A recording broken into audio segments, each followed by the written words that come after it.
Hey, what's up? This is Antonio. Welcome back to my channel, Those Ready for some Fighting Words. In this video, I want to talk about Regis Prograis versus Devin the Dream Haney. Really quick, if you like the videos, take the time right now. Subscribe to the channel if you haven't already done so. If you have, thank you. If you have recently, thank you and welcome. Also, hit that thumbs up button because it really does help and support this channel. Let's talk about this video. Regis Prograis versus Devin the Dream Haney. After the fight, Regis Prograis, he won over the weekend, and Bill Haney, Devin Haney's father, came over and he was FaceTiming with his son, saying they want the fight, they want next. I think that's an extremely risky fight. I can see why they would say they want next with Regis Prograis. It wasn't his best performance, over the weekend. So I get that. It wasn't his best performance.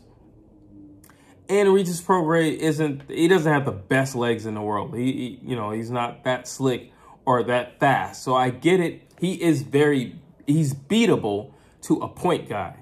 And Devin Haney is a point fighter. So he's beatable in that aspect. But I think there are so many things that Regis Prograis could do to make things very difficult for Devin Haney. And I think Devin Haney got backed off by Vasily Lomachenko. Now, yes, Vasily Lomachenko was throwing a lot of punches at a lot of angles and a lot of combinations. But there was one punch, he would hit him one time and Devin Haney would back off. George Kambosos, one punch and Devin Haney would back off. What do you think is going to happen when Regis Prograis puts his hands on him? And consistently, round after round. Now, like I said, I do think a point fighter like Devin Haney would favor pretty well against somebody like a Regis Prograis. He's okay with footwork, but he's more of a stationary fighter. So here's the thing. 12 rounds, big ring. Devin Haney can run circles around Regis Prograis. I agree with that. All he's going to do is jab all night. It's going to be the first Kambosos fight all over again. But he's really going to be on his roller skates in the fight with a Regis Prograis because he hits a lot harder.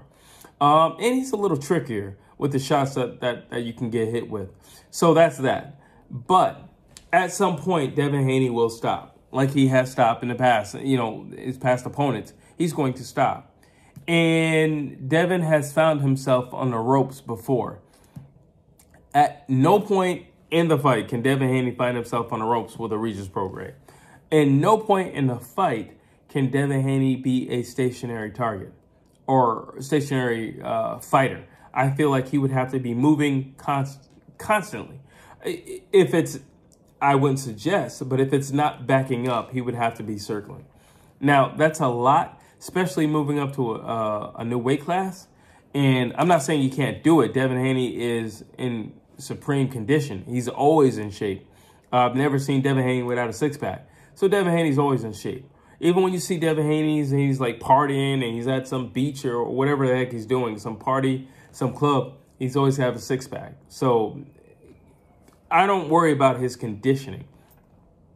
But I do worry about his ability to take the punishment. If Vasily Lomachenko can hurt you, Regis Prograis can definitely hurt you. Now, the question is, luckily, again, Regis Prograis kind of falls into that category where he would kind of be best suited for Devin Haney because Regis Prograis doesn't throw a lot of punches. Regis Prograis is not big on combinations. And Regis Prograis doesn't have like fast legs. He's definitely not faster than Devin, whether it's his legs or his hands. He's definitely not faster than Devin Haney. So there are ways for Devin Haney to win, but it would be extremely strategic. He would have to rely solely on that jab, a whole lot of movement, a whole lot of circular movement at that. Regis could put him out. Regis could knock him out. I think Regis Prograis hits harder than Linares, so I think he could knock him out. I've been very vocal in the past that I said Devin Haney's fight with Linares, had that gone another maybe 30, 40 seconds, he possibly could have put Devin Haney out. He didn't have any legs when he walked back to his corner, so it wouldn't have taken a whole lot, just to get him out of there. He didn't realize how hurt he was. So he probably could have got him out of here. Now, if that would have been a Regis Prograis, I would favor very strongly that he would have gotten him out of there.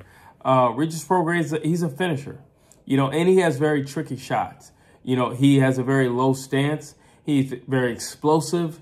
Like I said, when you're explosive, you don't necessarily have to be the fastest guy in the world, because a lot of that is based on timing or deception.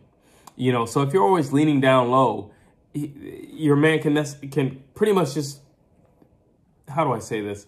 He'll just be expecting you to be leaning down low, because that's how you've been fighting the whole fight.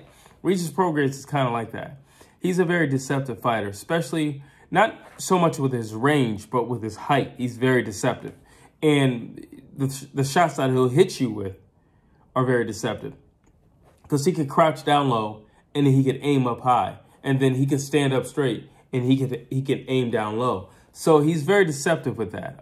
His level changes, not necessarily the punch selection, but just the level changes in general, I think messes a lot of guys up. They don't really know where it's coming from. They know it's coming.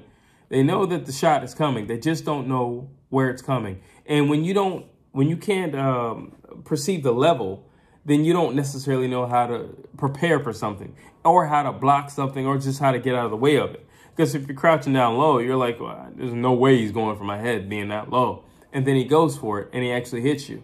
But then you look at a Devin Haney, who is he's a defensive fighter through and through. He's a defensive fighter. He's not a killer in the ring. He's a defensive fighter. So I don't think a lot of the things that Regis Prograis would come at him with would be solely effective, because Devin Haney's not going to be totally committed to anything. The only thing that Devin Haney's going to be committed to is a jab, and that's going to be a moving jab, because he's going to be moving the entire time. So I do see how Devin Haney can win. I do understand why, you know, Bill and Devin would like to make that fight. I totally get it. You know, they could come straight into a title, you know, which makes sense. And, you know, the door is open, and then maybe you can get your hands on, or you could entice a Teofimo Lopez, come out of retirement, or we can at least give you more than $1 million. You can entice him to come back, and then you can go for a lot more belts. That makes sense. So strategically, it's the smart thing to do for Devin Haney. I don't necessarily think it's the smart thing to do for Regis Prograis. If I'm Regis Prograis, I'm trying to get Teofimo Lopez in the ring as fast as humanly possible. And I don't care if he has the lump sum of the shares of the fight. I need to get my hands on those belts. I think a Teofimo Lopez fight with Regis Prograis would serve Regis Prograis much better, because Teo's not going to run around the entire time. Teo is going to have a lot of trickery, but it's only going to be single shots. So it's a whole lot different. The amount of punch output, the volume of the punches is going to go down tremendously with a Teofimo Lopez. But you look at Devin Haney, no, he's going to pump that jab out all night long. He's going to be running around the ring all night long. He's going to be defensive, and at no point in time in the fight is he going to truly commit to a sustained attack. He won't be doing any of that body work that we saw against Vasily Lomachenko, because he wouldn't risk it. It's way too close in proximity to Regis Prograis. So I just don't see that happening. But I look at a Teofimo Lopez, that's right up his alley. And strategically, it just makes sense. Why are you going for the guy, or why would you be willing to take on the guy who's moving up, who doesn't really have anything to offer you in terms of, you know, straps? Then you look at the guy who does have the straps. No, pay that man whatever he needs to be paid, get him in the ring, and let me dethrone him. That's what I'd be saying. But drop your thoughts down below. I'd love to hear what you have to say. Do you agree with me with saying that Regis Prograis needs to get his hands on Teofimo Lopez versus Devin Haney? And do you also agree with me that it makes perfect sense for Devin Haney to get his hands on Regis Prograis? He can get his way in the door. 1, he makes a splash in the division. 2, he grabs a belt. And then 3, he is a beeline to those other belts. Drop your thoughts down below. As always, please like, please share, please subscribe to this channel.